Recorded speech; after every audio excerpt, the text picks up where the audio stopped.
Welcome to another episode from the Veterinary Medicine Digest. Imagine a quiet Tuesday afternoon in a suburban living room. A 5-year-old Labrador retriever named Cooper is napping near the window, a picture of domestic peace. Suddenly, the stillness is shattered. Cooper's body goes rigid. His legs paddle frantically against the hardwood floor. His jaw snaps shut, and foam begins to form at the corners of his mouth. For his owners, the next 3 minutes feel like 3 hours of pure, unadulterated terror. They are witnessing an unprovoked electrical storm in Cooper's brain, a condition we call idiopathic epilepsy. This is the beginning of a long, often frustrating journey for millions of pet owners. But as we will see today, the battle against this disease is not just fought in the living room. It is fought in the sterile corridors of research universities and the busy consultation rooms of primary care practices across the United States. Today, we are doing a deep dive into a landmark paper titled A Retrospective Study on Canine Idiopathic Epilepsy Treatment in Primary Care Practices in the United States, published in the year 2026. This study, led by Elisa Pompermayer and her colleagues, pulls back the curtain on how this disease is actually managed on the front lines of veterinary medicine. But to understand where we are going, we have to understand the chaos that came before. For decades, the world of veterinary neurology was like the Tower of Babel. Different doctors used different words to describe the same seizures. What one veterinarian called a grand mal seizure, another might call a primary generalized event.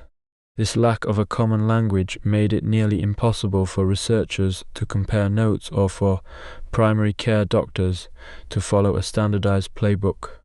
In 2015, the International Veterinary Epilepsy Task Force stepped into the fray. This was a global assembly of neurologists, neuroscientists, and practitioners who realized that if they didn't establish a consensus, the field would remain stagnant. They defined idiopathic epilepsy as a disease of the brain characterized by an enduring predisposition to generate epileptic seizures, specifically when there is no clear underlying cause like a tumor or a toxin. They categorized these patients into 3 tiers of diagnostic confidence. Tier 1 is based on a young dog's history and a normal physical exam. Tier 2 adds magnetic resonance imaging and cerebrospinal fluid analysis. Tier 3 involves the use of electroencephalography to catch the brain's electrical misfires in real time. While the specialists were refining their definitions, the question of who gets epilepsy was being scrutinized at the University of California at Davis. For years there was a prevailing myth that purebred dogs were the primary victims of genetic disorders. However, a massive study of nearly 90,000 dogs found that the truth is much more nuanced. While certain conditions are indeed more common in purebreds, for many disorders, including some forms of epilepsy, the difference between a purebred and a mixed breed dog is statistically negligible. The researchers discovered that risk is often tied to specific breed groups or ancient lineages rather than purebred status alone. This means that even the most diverse mixed-breed dog can carry the ancient genetic liability for a seizure disorder.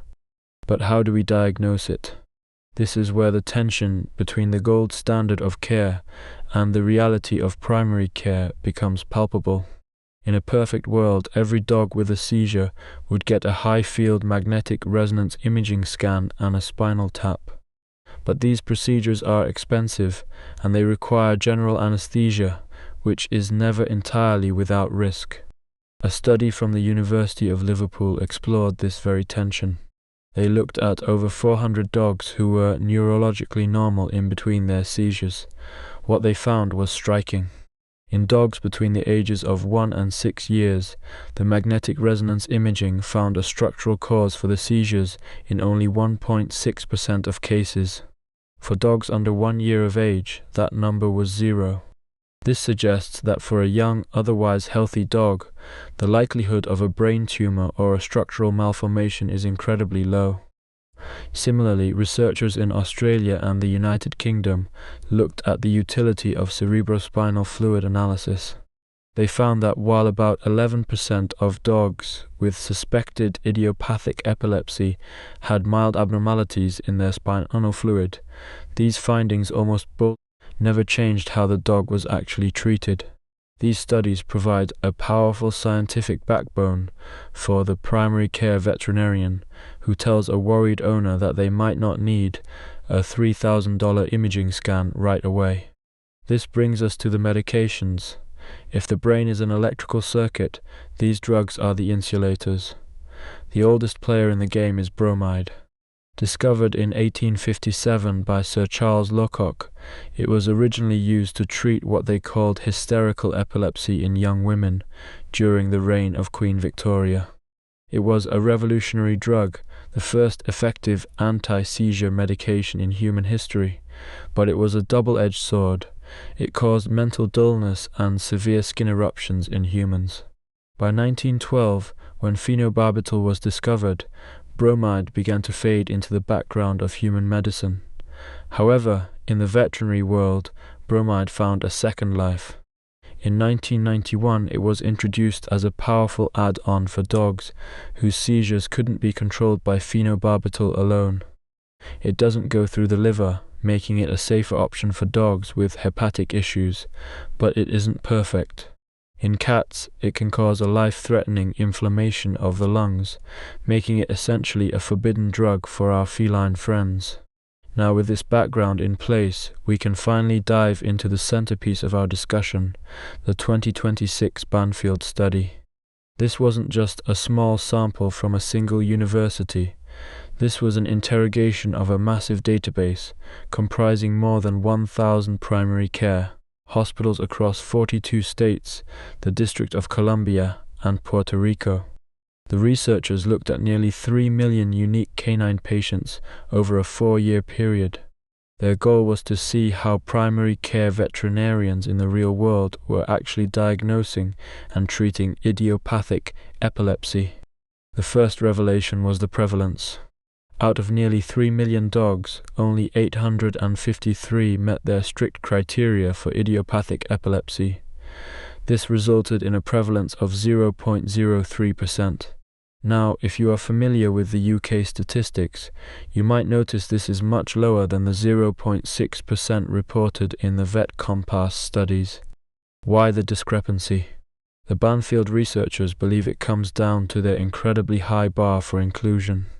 They only included dogs between 6 months and 6 years of age who had completely normal blood work and normal neurological exams, and who were then prescribed an anti-seizure drug.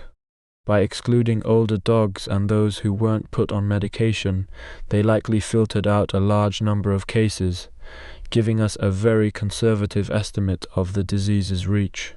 When they looked at who these dogs were, the Labrador Retriever stood at the top of the list, followed by the Siberian Husky and the Chihuahua. While the Labrador has a well-documented genetic predisposition to epilepsy, the presence of Chihuahuas and Huskies might simply reflect how popular those breeds are in the United States general population.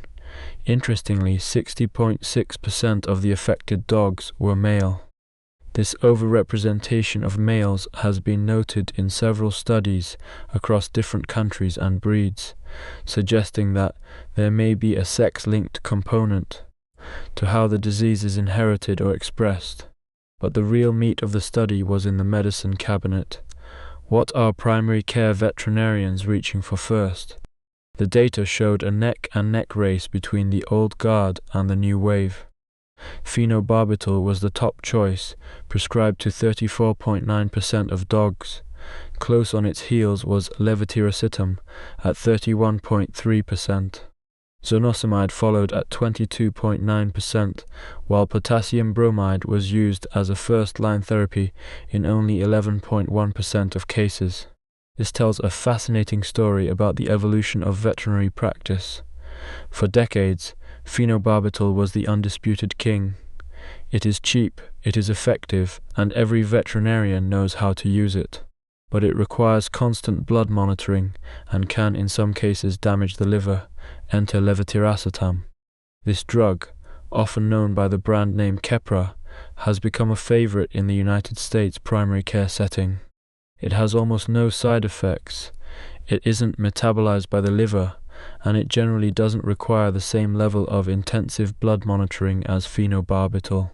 In the Banfield study, nearly 98% of the dogs prescribed levetiracetam were given the extended release formulation.